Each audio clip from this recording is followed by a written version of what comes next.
Hi, everybody. Welcome to another episode of About 30 Minutes. I'm your host, Chad Shoemaker, and today we have a guest who wears many, many, many hats. We are with Tuscarawas County resident, Shana Angel. How are you today? I'm great. How about yourself? Oh, I'm thrilled to death to be here. So really and truly. So no, I'm doing very well. We've got a little bit of a rainy day here today. Yeah. So I think the big concern is we've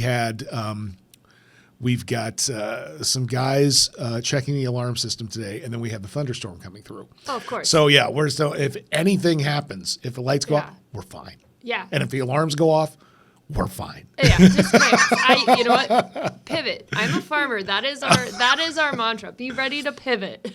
Yeah, it sounds something's gonna go wrong. It sounds like it. Well, and we were talking a little bit before we got started. Chaos almost seems to be like a way of life for you, with everything that's going. I mean, you've got kids at home, you've got animals, you've got the farm, you've got all these different organizations you belong to. How do you keep it all straight? Yeah, I kind of run a tight shipwreck. Okay. Lots of calendars. Lots of calendars. Oh my gosh, I can hardly. I have enough trouble, keeping. I've got technically three jobs, no kids. Right. But I do have older folks, older parents that I kind of keep an eye on and stuff like that. But man, all the stuff that you do. That is, tell us a little bit about, well, first of all, tell us a little bit about your life here in Tuscarawas County. Where did you grow up? How did you get to this point? What brought you here? Sure. So first I got to say, the chaos is all managed because of the incredible relationship I have with my husband. Okay. We have an absolute partnership, business and personal. So I have to give him the shout out and give him the credit because he really deserves it. Sure. He stands in the limelight. So I grew up in North Canton. I had ties to Tuscarawas County because my mom's family was from here. Okay. She ended up out of the county when my grandpa moved out of the county to go to school. But we always came back here. My great grandma was here, and my grandpa's sisters were here, and so. I spent a lot of time in Tuscarawas County, and we actually almost moved here once, and then it just didn't happen. Okay. When I graduated from high school, 2 weeks after I moved into Ohio State, my parents bought a house to move down here. So the first time I went home from college was not to my house. Yeah, you didn't go home. Moving. Okay. So they bought a house outside of Zor, and that's where they still live today. And at some point, during my undergraduate experience, I met the man who's now my husband. And through connections at church, I ended up getting a job back here a little while after I graduated. It was technically my second job after graduation. So I ended up back here, and then he got a job here. So it was home for us by that point. Sure. And so we've just made this our base, and we've moved on to his family farm, which no one in the family was living on. They were renting the house when we first met. And we've now built a new house after living in an 832 square foot house during COVID. Oh my. Okay. With two small children, it became abundantly clear we needed something bigger. So we built a house on the farm, and we've been farming almost 10 years. Next year, it'll be 10 years down there. So farming is your primary way of life, I guess is a way to say it. Or is it other things? I mean... So I'm a bit eclectic. Okay. And the farm is kind of my base right now. My base has changed a lot over the years. What I do, I've worked part-time. I worked full-time for 5 years, and then since then I've worked a couple different part-time jobs. I taught agriculture at Kent Tusk for a little while. And so now the farming, and I home educate our kids. So that's probably enough. That can take up a lot of time. Yeah. So I know I've had, like we spoke beforehand, I was a public school teacher for a lot of years, and I think one of the things that, the folks who homeschool, who home educate, they have a really good grasp on just how much goes into all this. And you've got 2 children? 2, yeah. 2, and that's, if you're doing it right, that's a lot of work. I mean, now, how just out of curiosity, what are the age of the kids? They're 6 and 4, so we're just right at the beginning. Oh, okay. Yeah. So we're at the early phases of education. Yes. Very important time, though. Yeah. So what do you do with the kids? Well, now are you taking a summer break right now? No, they don't get a break. They don't get a break, and some do and some don't. We just go slow throughout the whole year. That way we can keep it at a manageable pace, and we don't have to be like, you got to do this many lessons a week. Right. We just go at their pace and kind of let them lead the way. But a lot of what we do is community focused, learning focused life. So like the other day, I went to the Yerkesville City Council meeting, and I took my 6-year-old with me. He'll be 7 next month. He's still 6. I took my 6-year-old with me, and he got to sit there and he got to listen to how a council meeting runs. And, he got to hear the concerns of the people, and he got to hear how council responded. And then we got to have this whole lesson on how local government works, how state government works, how federal government works, and how different it all is. So, Man, with a 6-year-old. With a 6-year-old. How was the grasp? He's pretty good. He's wicked smart. He's way smarter than I am. Yeah. They both are. Yeah. That's great. That's really something. I'm impressed. I mean, that's a great way to get your kids involved and get them aware. I mean, that's such a big thing. It seems like a lot. Even adults that I know are not aware of what goes on in just the day-to-day workings of, whether it's government, businesses, whatever. They don't, it's almost like, oh, well, it doesn't involve me, so, move on. But well, that's fantastic. So now, while you're doing this, obviously, you've also got the farm. Yep. What is your primary product of the farm? So we raise pork and beef. Our beef is raised all out on pasture, except in the winter when we pull them in on the heavy use pad and feed mostly hay. They eat very little grain. And then we raise our pigs, except for when farrowing or in winter, out in the woods. We have a rotational grazing thing set up in the woods, and they get to go out and they get to gnaw on nuts and crunch away out in the woods doing that. I'm not a farm guy. I've never heard of that in my life. It's a lot of fun. Well, tell me some more about that. I'm not even aware. I mean, what is that something clearly it's happening on your land. This is something that I know pigs are smart, so you can teach them the routes or where to go or all that kind of thing. You can lead them there with food. Okay. Yeah. Okay. Yeah, you do get them trained a little bit. Sometimes we have to move them with a little trailer, so you train them to get on and off the trailer, and they're in just like electric fence, and that keeps them. We've never had one get out, knock on wood, and they just hang out in the woods and root around. And we've chosen the breeds that we have specifically so that they still have those natural rooting instincts and those natural foraging instincts. That is awesome. So they're heritage breed pigs. It's a lot darker, redder meat than you might get in the grocery store. I think it's delicious. Okay. I wasn't even aware. See, this is the thing, and my wife works for Ohio State University Extension. Okay. Out in Holmes County. Right. So she will come home and tell me things like this. But I'm like, I didn't even know that was a thing. So, well, that is really cool. So primarily we're looking at livestock. Right. Okay. And we do have dairy goats, too, that we sell kids, and we also have done some goat yoga. We haven't done as much goat yoga this year because it's been chaotic, but we do goat yoga. Yeah. So, wow.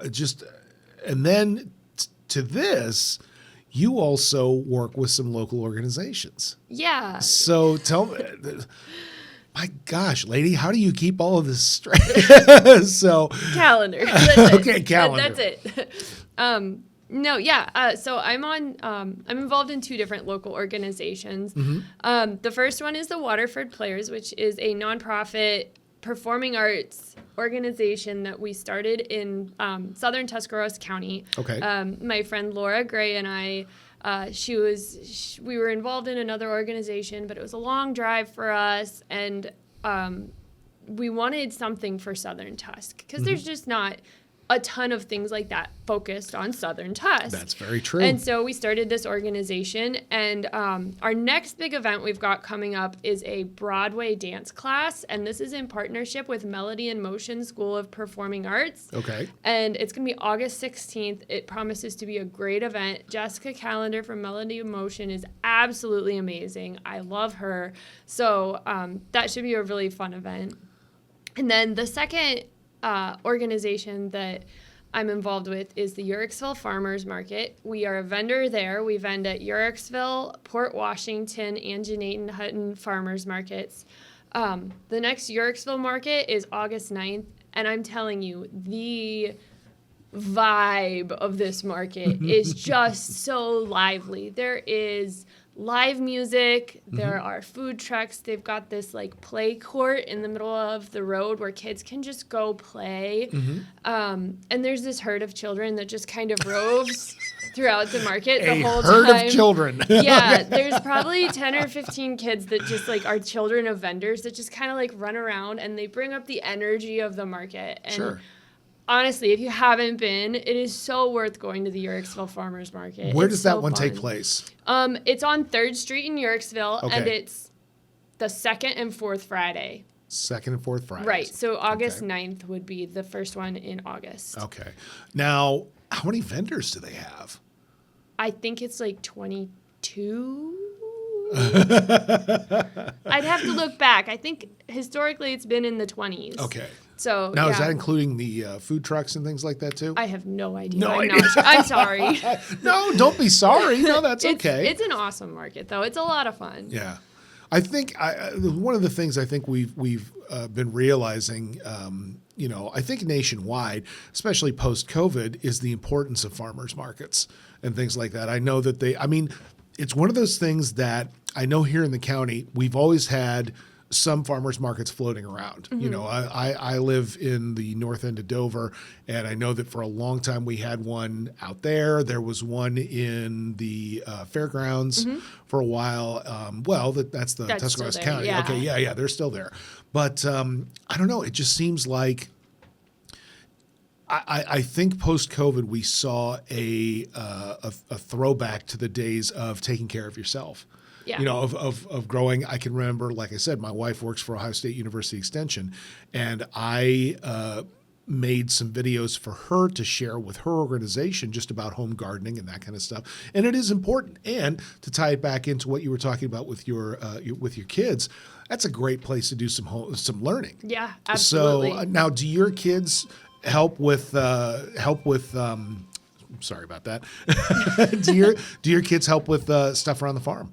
Absolutely. Oh, yeah. They're Okay. super involved. They do chores every day. My daughter actually, she hatches, raises, and takes care of all of our laying hens. Now, we don't really have eggs at the market quite yet because she only has like 10 chickens. But that's her thing. She's 4 years old, and she has, for the last 2 years, hatched and raised and cared for all of our laying hens. 4-H? Maybe someday. So She's maybe not old someday. enough yet. I was going but to say, because what do you have to be, 5 or 6 to be a clover bud? I don't remember. I think it's one of those. But Okay, yeah. okay. Yeah. So, and the other thing you were saying about COVID and farmers markets for sure is that human connection. Yes. During COVID, we lost that, and there was that craving when the whole thing finally let up, that we wanted to have that connection. And those farmers markets are the perfect place to do it because you get out in the community and it's a regular event where you can get out, you can see people, you can have conversations, you can, it's like a tangible thing that you can do on a regular basis. And I think the ability also, I think there's a real importance behind it with, your town folks being able to communicate with your folks who live out in the country. Yeah. I mean, you get to know a whole other group of people Yeah. that you may not otherwise get to meet Absolutely. and form friendships there and connections and that kind of stuff. Yeah. It's definitely important. It's a So- great place to be able to show up for your community too, and it makes a big difference in the livelihoods of the communities. So many of them, I know for sure that the Tuscarawas Valley and Uricksville take SNAP benefits. I know Port Washington is getting ready to start doing it. They're just logistics are hanging in there, but it makes it accessible even to lower income families. Sure. So that's awesome, and I love that. And especially when you hear so much anymore about food deserts, where you have areas where there's not a lot of grocery stores, and the stores that are there are selling stuff that is food. Yeah. A lot of your junk. But yeah, I mean, farmers markets play a very important part in all that, and just the basic nutrition of the community at large. Now, what is your place within the market? What are you involved with on that? Yorksville Farmers Market? Yes. So right now, I am hoping to be stepping onto the board here this fall as soon as the market sort of ends. Right now, I am just a vendor, and I'm pretty involved, but the conversation has been around me stepping onto the board as a board member for the Yorksville Farmers Market. So that would be potentially for next season then? Yeah. Okay. Yep. All right. Yeah, because it's an organization I care very deeply about. And one of the things that I've kind of, over the last few years, has really been on my mind is how you show up for your community and how your community can love you back when you show up for your community. Right. I came into Tuscarawas County as an outsider. I didn't know a whole lot of the community. I had no friends when I moved here. I knew like the people that went to church with me that were all my parents' age.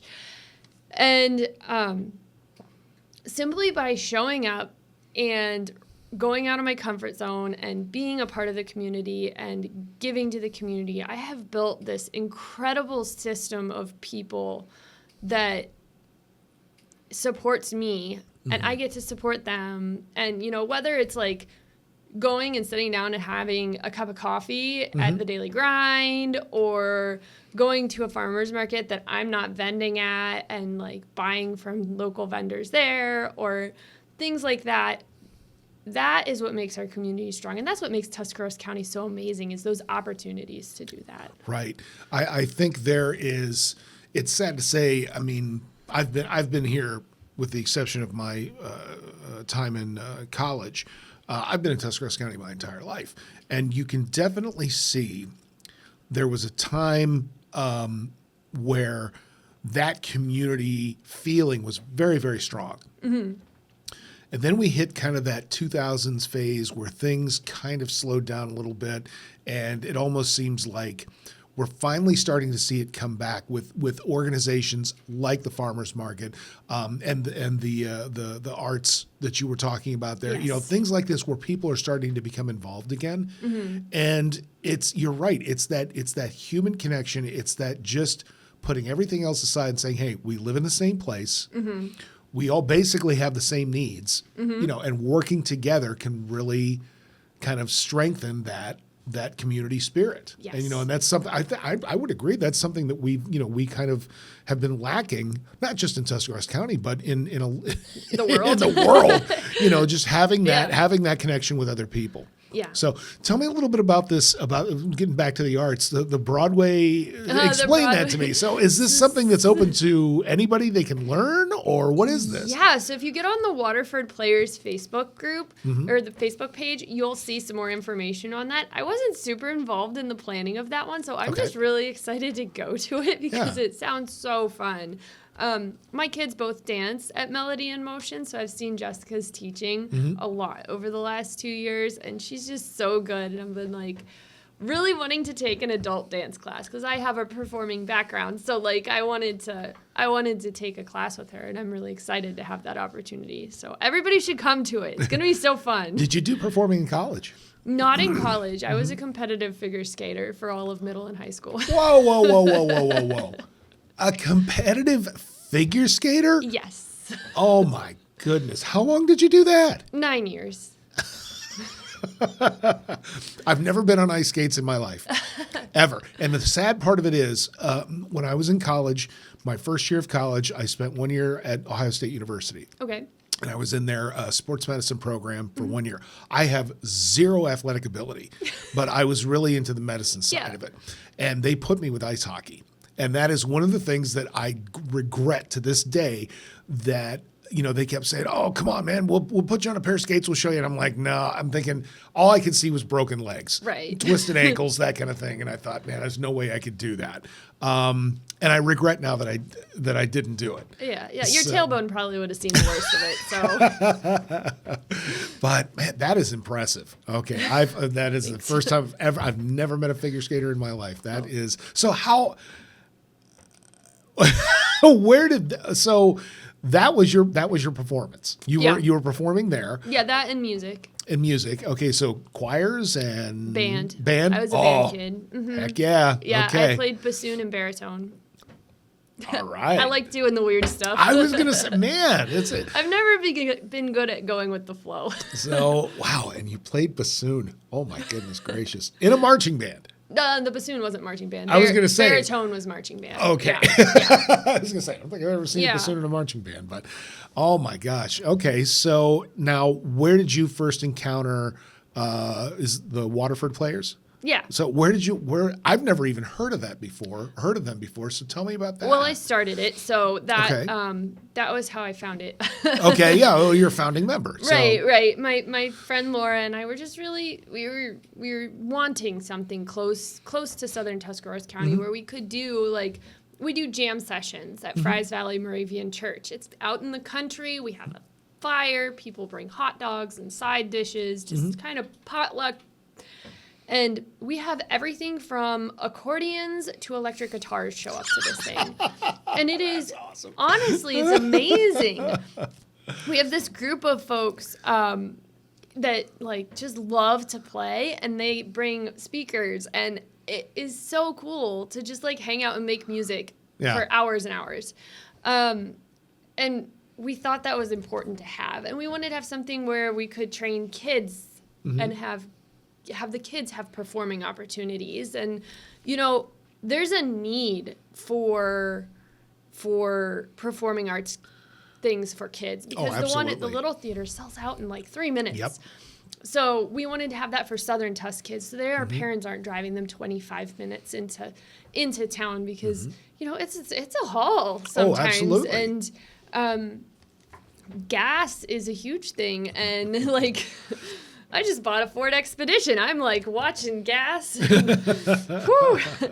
But yeah, no, so we wanted to have those opportunities for folks in the southern part of the county. And that's really what we've sought to do. We've done performances and activities. We just did a music theory class for adults because there's so many adults who think it's fun to make music but have no idea how to read it. Right. And that's totally fine because, we'll teach you. That's great. We did an audition class. We did a green music class a green music performance where we did pieces of music that were folksy for St. Patrick's Day. And we've performed at churches and things like that. How many years has this been going on? This is the first year. Okay, so it's every time I think I've got a grasp on all the stuff that you do, you throw something else at me. You've given me this giant list of stuff that your group has done, and this is 1 year in? Yeah. Yeah. That is incredible. Yeah. Oh, my goodness. How do you find the time?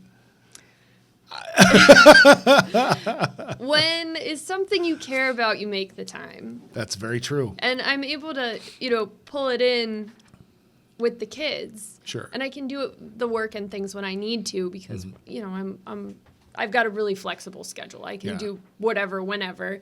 And I can bring the kids into it and make it sort of a learning experience for them. And they get to go to all of these events. Ken, my 6-year-old, was just shattered that he couldn't come to this today because he was like, well, I can't go with you. But, how am I supposed to know how this works if I'm not there? And so, that's a great learning opportunity for them. And that's another plug I can give you. August 1st at the Community Center of Southern Tuscarawas, myself and 2 other friends, we have a lot of people that ask us a lot of questions about home education because it's a different path. And Absolutely. It's a path that's becoming a lot more popular. So we're doing info session, a come ask us questions, learn how to home educate, learn what it looks like, different styles, things like that.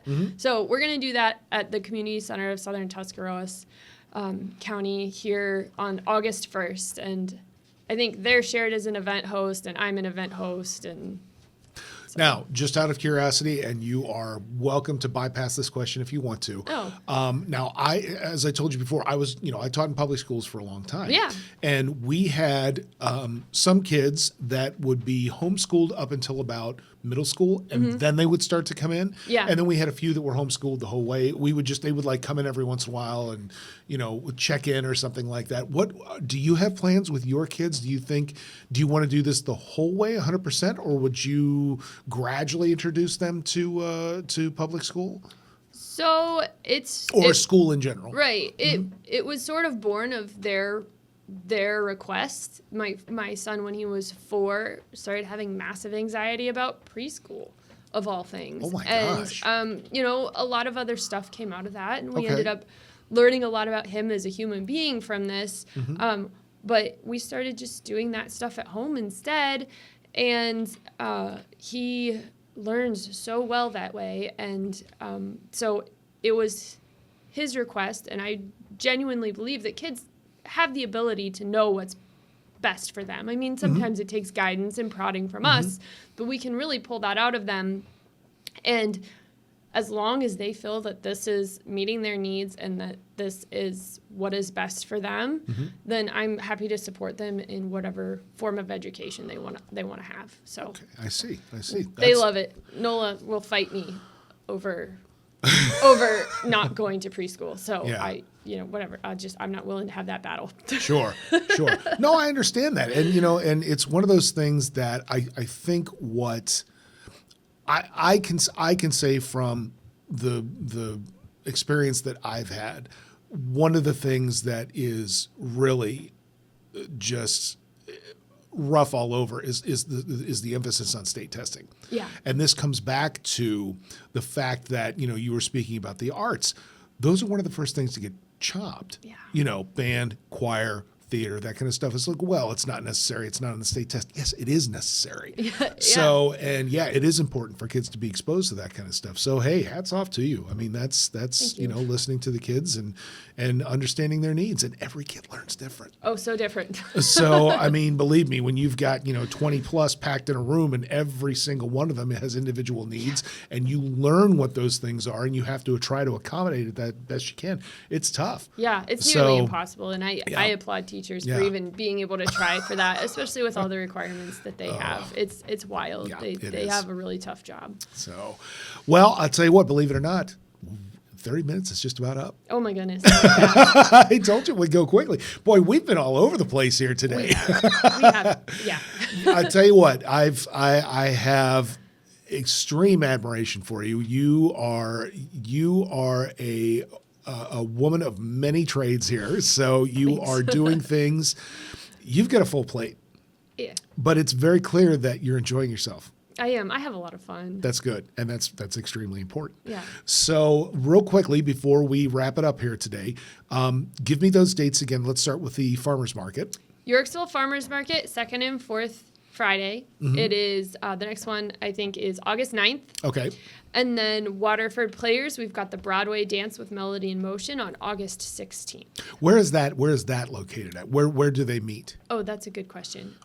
Check out the Facebook event. Okay. Because I'm unprepared. And then August 1st, if you want to come learn about home education at the Community Center of Southern Tuscarawas County. That's fantastic. Well, thank you so much for joining us today. So we appreciate it. I mean, I think we could do like 2 or 3 episodes with you and just kind of focus on each section of your very, very busy life. But again, thank you so much for coming today. So we appreciate it. Folks, we hope you enjoyed this episode, and make sure you tune in for the next one. And until then, we'll talk to you later. This episode of About 30 Minutes was brought to you by Rodriguez's House of Stones. Since 1976, the House of Stones is the premier jewelry store in New Philadelphia, Ohio. When you visit our store, you'll find loose diamonds, engagement rings, fine jewelry, custom jewelry, and pieces by the most famous jewelry designers. Rodriguez's House of Stones, where Tuscarawas County gets engaged. Live Tusk strives to create a community of young adults living and or working in Tuscarawas County, Ohio, by assisting opportunities for social interaction and networking. We provide an awareness about the resources, activities, events, art, outdoor rec, education, and career opportunities in Tuscarawas County to encourage positive engagement about the quality of life in this area. We believe in a future where our community is a beacon of opportunity, known for its strong sense of belonging and exceptional quality of life. Our City Productions is a one-stop shop for professional quality and affordable video production, photography, social media management, and video conversion and archiving. Be sure to visit us at ourcityproductions.com and follow us on Facebook.